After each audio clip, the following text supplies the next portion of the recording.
All right, so we're wrapping up the semester, and of course, you haven't gotten to see me for quite some time because the excellent scholars in the uh, theology department have put together quite a strong presentation and curriculum that has walked you through church traditions. What I did want to do is I wanted to maintain one particular lecture topic that I thought was significant to include in this course, and that is about some developments that have taken place somewhat across denominational and traditional boundaries uh, that have to do with, in general, movements.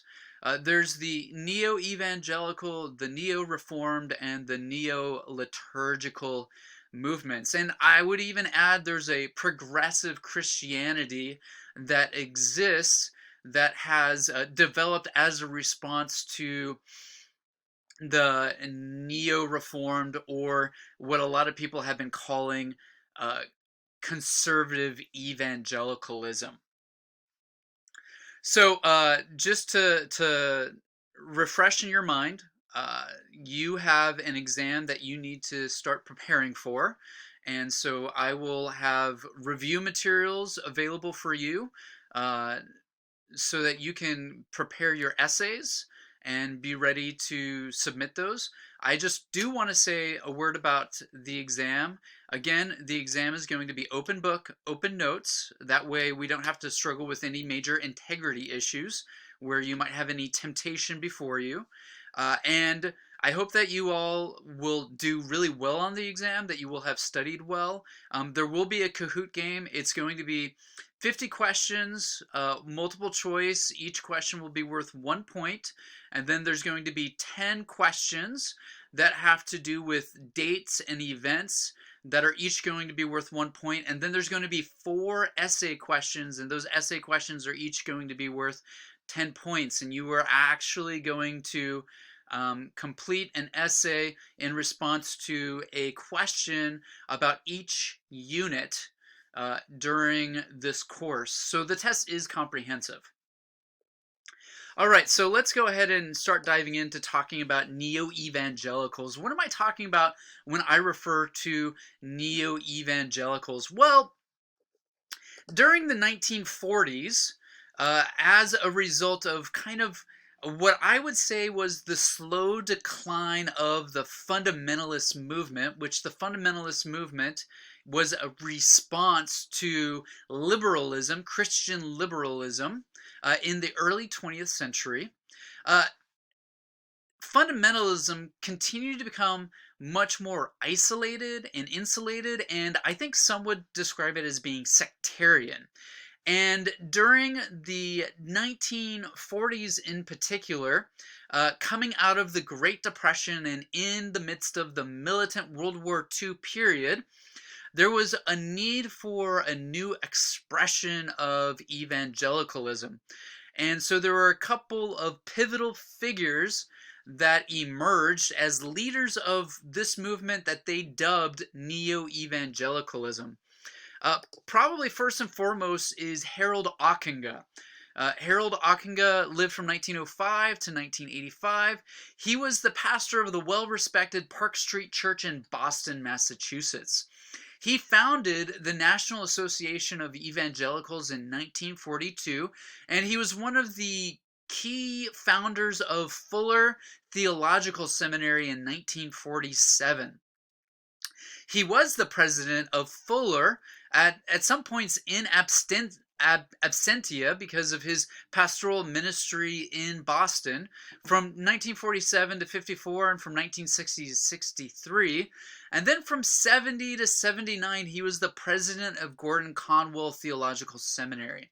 He also served as chairman of the board for Christianity Today magazine as well, which Christianity Today magazine is another media that was meant to embody this neo-evangelical ethos. Another significant figure that was part of the trifecta that made up the leadership of the Neo-Evangelical movement was Charles Fuller, which Fuller Theological Seminary is named after. He was a radio host and speaker of the old-fashioned revival hour from 1937 to 1968. He was a very significant, influential Christian celebrity voice over the radio waves for nearly 30 years, and well, just over 30 years. And so as that vocal voice, he had a lot of influence upon wider evangelicalism.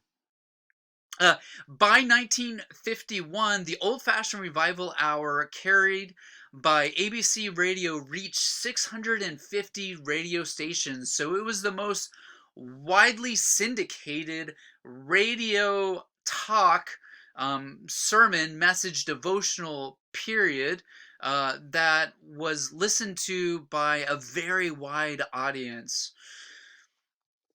The third individual of significance for the Neo-Evangelical movement, and I left him to third because he's kind of the glue that brought Neo-Evangelicalism together, and he's the person that really kind of helped define what is this thing. In 1947, Carl F. H. Henry wrote the book The Uneasy Conscience of Modern Fundamentalism. And what he did with this very important book was he talked about how it was necessary for evangelicals to resort back to the historic Christian faith. And so not to be caught up in culture wars, but to live outside of the culture wars and to find itself rooted within historic conservative Christianity. What this meant is that questions about like whether Christians should go to see films, or questions about what Christians could drink or whether they could smoke or not, no longer were of significant matters. Those shouldn't be the markers that made up what evangelical Christianity was. Rather, evangelical Christianity should be made up of the instruction that we have from Scripture and should remove itself from the legalism of fundamentalism, and it should receive the Christian tradition. And so neo-evangelicals need to be those who read the Bible well and received the tradition well from the church. And so there's a reason why I've used this lecture as kind of the capstone in lecture, because it embodies the whole system by which I wanted to teach this course. For Unit 1, we continue to talk about how to read the Bible well, and throughout Unit 2 and 3, we talked about receiving the tradition well. All of this kind of comes from Carl F. H. Henry's neo-evangelical movement and idea. So back to Henry. Henry was one of the founding and important influential professors at Fuller Seminary. He was the founding editor of Christianity Today magazine, and then he authored the multi-volume God, Revelation, and Authority theology set, which was very influential in the kind of the pinnacle period of the 80s, where this neo-evangelical movement had not just been mainstream, but it had the cultural hegemony of Christianity during the 70s and 80s. Christianity Today magazine, as the media for neo-evangelicalism, was widely influential. And still to this day, Christianity Today is one of the most influential and reliable Christian outlets for news and reporting globally. So the founding of these institutions were really important. The founding of Fuller Theological Seminary, the founding of Christianity Today, and then also Carl F. H. Henry was a significant faculty member after he left Fuller Seminary at Trinity Evangelical Divinity School, which is in Deerfield, Illinois. And so Trinity was founded in 1963.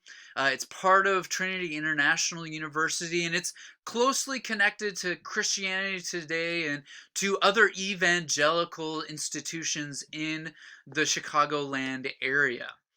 Institutions such as Crossway, Moody Bible Institute, and Moody Publishers, InterVarsity Press, uh, Tyndale Publishing House, and Wheaton College. All of these evangelical publishing houses and academic institutions are loosely networked and affiliated with one another in a very like-minded, oriented sort of a way. So Neo-Evangelicalism rightly re-embodied what David Bebbington has called the uh, uh, evangelical quadrilateral. And what that is that's taking into mind the value of biblicism, the value of conversionism, the value of activism, and the value of crucicentrism. Those four components make up the Bebbington quadrilateral, which is the best embodiment or definition of what evangelicalism is. In the next lecture, we're going to talk about the Neo-Reformed movement, and we're going to talk about Neo-liturgical and progressive Christianity as well.